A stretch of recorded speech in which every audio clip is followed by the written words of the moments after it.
Welcome back, guys. Thanks for joining me for another beer review. Hope you're all well. Hope you're all having a good weekend. We are back with another one from the supermarkets now, and it's a brewery that I think used to be quite decent going back a few years ago.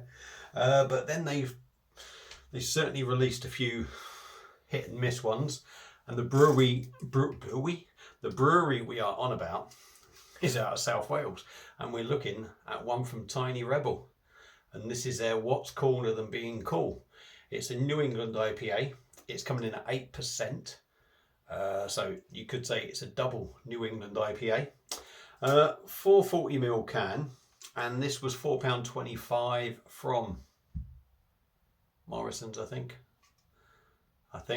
No. Tesco's. £4.25 from Tesco's, but it was part of a 4 for 3. I picked up a £3.50 one, two £3.75 ones, and a £4.25. I think coming at £11.25 for the 4. I got the £3.50 one free, so this is actually coming a little bit cheaper. But £4.25 from the supermarket. I do think that is slightly overpriced, but if the beer is decent, maybe I'll be saying something different. But nice artwork, typical Tiny Rebel stuff. We've got the Tiny Rebel glass that we are going to be putting it in, so let's get it cracked open and see what we get. It's been in the fridge since I got it, pretty much, and this will be interesting actually to see what this is actually like, because I've done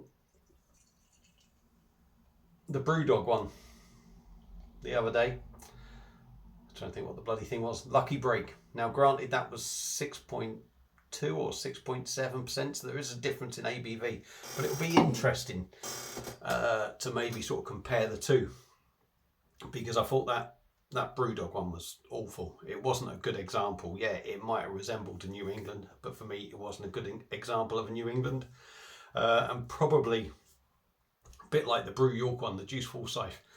I thought that was very poor too. So we see what we get. Now we've had quite a spacious head that's sort of going in on itself a little bit. There are some lovely aromas coming off it. It's very juicy, pineapple straight away I was getting.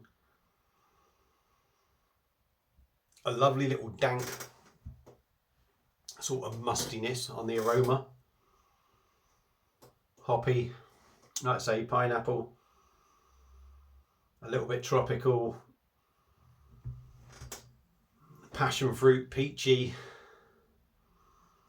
It smells nice. I've got to admit, I do like the smell of this one. It does smell very good. So we'll get the rest, or as much as I can get, into the glass, and we'll give it a go. I will say it does look a tad thin, and the head I always find is worrying when the head looks quite thin. For me, that normally represents the beer, but we'll go in anyway. Let's have a go. Tiny Rebel, What's Cooler Than Cool? New England IPA, double New England IPA, 8%. Cheers.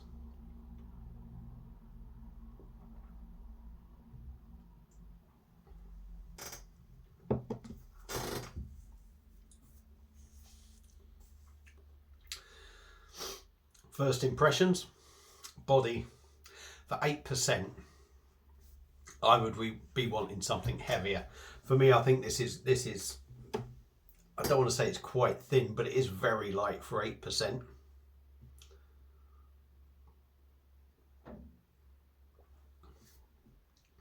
Maybe feels a bit bolder than the Brewdog one.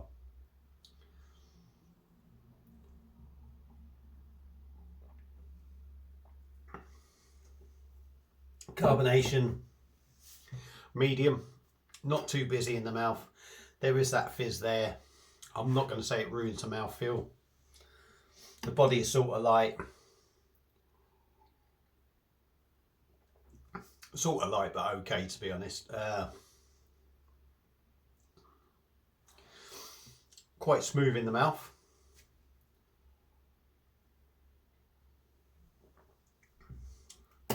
On the taste, it's dank.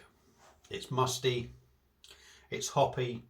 Now I do like that sort of dank mustiness, because for me, I always think that always feels like a sign that the beer feels like it's full of hops. I felt like the Brewdog one just sort of had, it was like a standard sort of, it felt like it was like a standard beer with just like juice added to it. Well, that was also the Dominion as well, but I just felt it lacked something. This one does feel hoppy. It does feel like a proper beer almost, if you like. Pineapple, passion fruit, tropical, peachy, maybe not as stone fruity as you would like, but the beer is actually quite pleasant to drink, I've got to say. It is pretty pleasant to drink.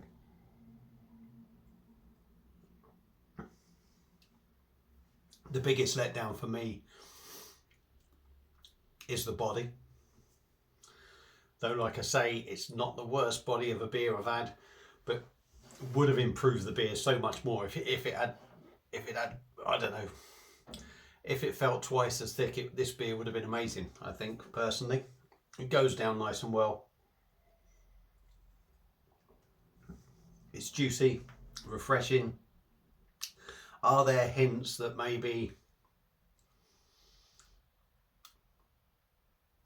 some artificialness about this beer? Quite possibly. Well, I say artificialness, you know, you see a lot of sort of like juice used in beers. So is it a concentrate or something? Quite possibly. But I've got to say, I do quite like it.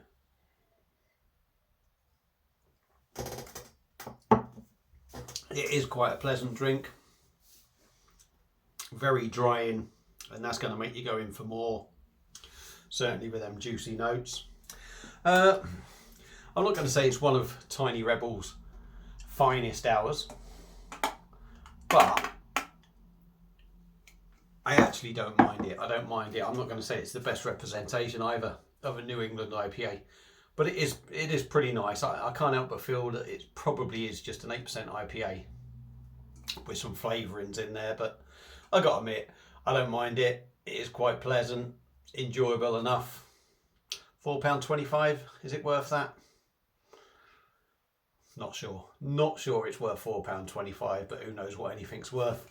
But nice enough, I think. So there you go. There's my thoughts on Tiny Rebel's What's Cooler Than Cool New England IPA, double New England IPA.